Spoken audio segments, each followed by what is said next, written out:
Thank you to Mubi for sponsoring this video. Click the link in the description below. When it comes to the well-known expression fake it till you make it, I think that there are few people that have faked it more daringly and more convincingly than Frank Abagnale Jr. That's Abagnale, not Abagnale, not Abagnale, but Abagnale. As we know, in a 5-year span, this runaway teen, he successfully impersonated a school teacher, an airline pilot, a doctor and even a lawyer. And over the same span of time, he also forged and cashed in millions of dollars in fake checks. Now, as it often is in the magical world of cinema, the story of Frank Abagnale, it is not only a story of crime, it is also a story of inspiration, from which we can learn. Because in many ways we relate to Frank, we even look up to him. Now, one of the reasons for this is his redemption arc. Hi, I'm Frank Abagnale. I'm supposed to start work here today. Ultimately, Frank gets caught and he spends multiple years in French, Swiss and American prisons. But after this, he is recruited by the FBI and he has been working with them to this day, catching other forgers and developing systems and strategies to protect people from fraud. I owe my country 800 times more than I can ever repay it over these past 4 decades. That is why I'm at the FBI today, 32 years after the federal court order expired requiring me to do so. Secondly, there is the fact that Frank was just a kid when he ran away from his parents' divorce. It was finding a way to survive that led him on this wild adventure.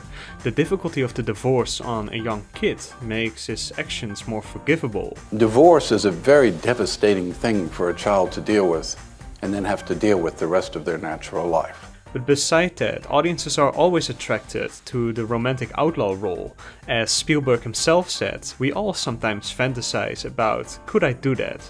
The con artist in a way appears to occupy a space between the romantic anti-hero and the unconscionable criminal. And although he went down a path of crime for a while, Frank is also clearly incredibly gifted. And one of his gifts was developing the skill set of forging checks that are indistinguishable from real ones. But even more than that, he is also gifted in his charisma and knowing how to present himself, in understanding human psychology. He knows how to influence and convince people with an unshakable confidence that, of course, in reality is based on nothing. Hey Murph, yeah, call the LAPD again. I don't want people walking through my crime scene. And it is this aspect of Frank's story that I want to focus on. You know why the Yankees always win, Frank? Because they have Mickey Mantle? No. It's because the other teams can't stop staring at those damn pinstripes. Appearance is everything. That is one of the first lessons that Frank learns when he is 15 and his father asks him to present himself as a chauffeur in order to impress the bank and present himself as a successful businessman. After Frank needs to go to public school because his father's business fails, he avoids being bullied through impersonating a substitute teacher, an impersonation he successfully upholds for a week. Just because he's dressed somewhat like a teacher and he has the confidence and bravura to impersonate one, he changes a position of possible victimhood into a position of authority. I always sub for Roberto. Excuse me, why aren't you reading?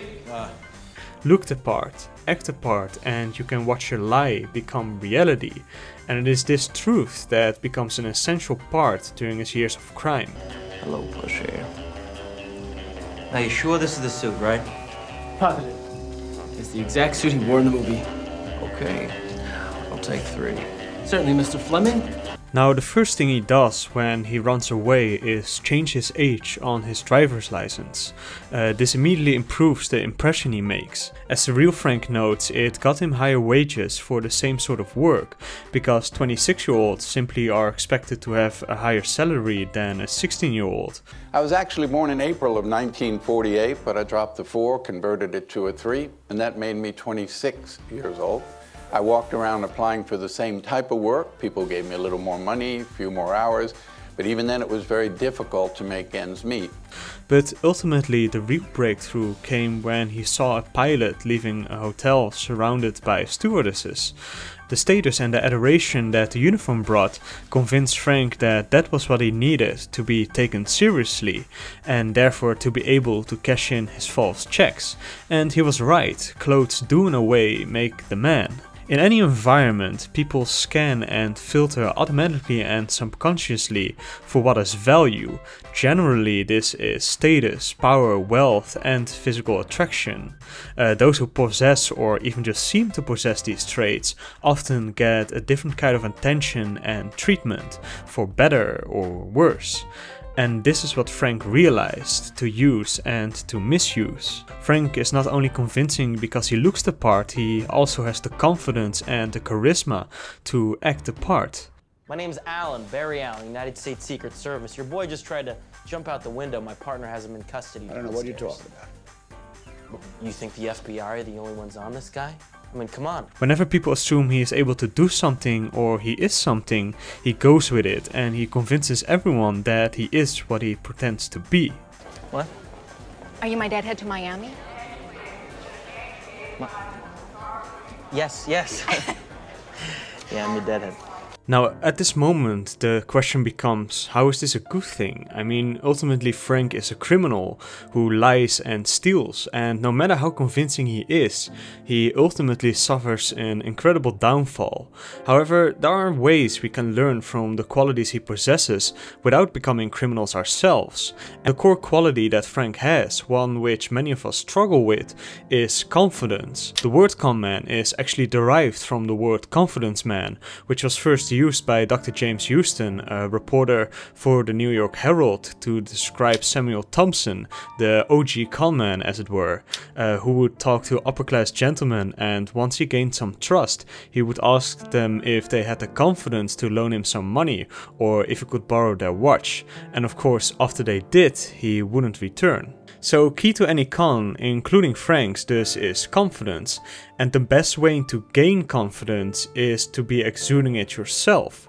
Most of us, we struggle with confidence because, well, we are all so aware of our own shortcomings, and something many of us deal with is imposter syndrome, where even if you have developed a certain skill set or a certain profession and your peers tell you that you are doing a good job, you kind of feel like you are an imposter. Now, what Frank has seems to be the exact opposite of imposter syndrome. He has no skills to back it up, but nevertheless, he has the confidence to act like he does. Are you a real life pilot? I sure am, little lady. And what's your name? Celine. Celine, it's a pleasure to meet you.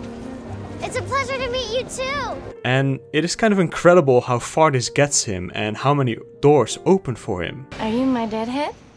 Now this just shows how important it is to project confidence. In my Forrest Gump video I talked about the power of having no ego and being humble in developing your skill set. But maybe the opposite can also be true. Those who confidently call their shots, who are maybe even overconfident, often get further. Are you a doctor or a lawyer? Well, before I went to medical school, I passed the bar in California. I practiced law for 1 year, then I decided, why not try my hand at pediatrics? In personal development culture, we often talk about having no ego and about the importance of being egoless. And it is true that ego can be incredibly destructive. But if you use it carefully and if you don't identify with it too much, ego can also be a good thing. Ego is good, you dumbass. It's the reason that guy wants you to be a surgeon. It's the reason that she is borderline attracted to you, and it's the reason that she so desperately wants to marry you. Pays me when you're headed home. If we doubt ourselves constantly, others will doubt us too. When we are extremely confident in ourselves and our abilities, others will be as well, and doors will start flying open. Most people undersell their own abilities, both to themselves and to others. And it is kind of a defense mechanism. If we don't present ourselves as incredibly confident and skillful, we can also not disappoint ourselves and others when we fail. So we either fear failure or the responsibility that success brings. We play not to lose instead of playing to win. Now, of course, you can't bluff your way out of everything without any skill set to back it up, and in that case there will be a big downfall. But many of us are overly doubtful and careful in our own abilities that we actually have developed, in fear of this potential downfall. So, are you a good surgeon? I'm capable. Capable. I'm not sure I want the surgery. Gandhi, a word. Now, to be clear, confidence is one thing, effectively assessing your own abilities is great, but I'm saying it can even be good to be overconfident, to sometimes put yourself in situations where you say you can do something while you're actually not entirely sure you can. Bottom line, in medicine, half of pulling it off is believing you're the biggest, smartest badass of a doctor to ever walk these halls. You want to see how you end up if you don't believe that? The reason for this is that it gives you the opportunity to rise to the occasion, that it puts you in an uncomfortable situation where you are forced to grow. Because no matter how well we prepare, we will still feel this doubt, this fear of letting others down when we step outside of our comfort zone. But when we accept an opportunity, even if we aren't sure we are ready and able, it will force us to rise up to our own potential. And even if we fail, we realize it was often still a better outcome than to not have taken the opportunity at all. Now, of course, don't do anything criminal, of course, but present yourselves the best way you can, and sometimes when you can be humble or you can be overconfident, maybe it can actually pay off to say, hell yeah, no problem, I can definitely do that. How did you do it, Frank? How did you cheat on the bar exam in Louisiana? I didn't cheat. I studied for 2 weeks and I passed.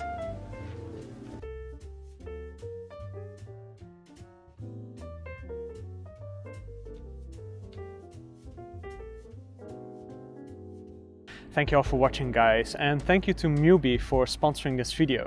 Now, for those of you that don't know, Mubi is an online curated cinema that at any point in time they only have 30 movies available, and this is actually really special because it's a curated cinema, so these are like the hidden gems of cinema that you otherwise wouldn't watch. So if you're a movie lover, then you can pick something special out every day, and every day they add a new movie and every day they remove a movie. So at any point in time the website only has 30 movies available, and you know, when you go on Netflix you are often just scrolling and scrolling along looking for something to watch, and then you end up just re-watching some TV show you've already seen. And with Mubi you actually get hand-picked international cinema, so you know, you can watch something special and something that you otherwise wouldn't watch. So if you want to try it out for free, you can go to mubi.com/storytellers, or you can just click the link in the description below and you can try it out for 30 days. It really helps out the channel and it is an amazing service. So thank you for watching, and I'll see you guys next time.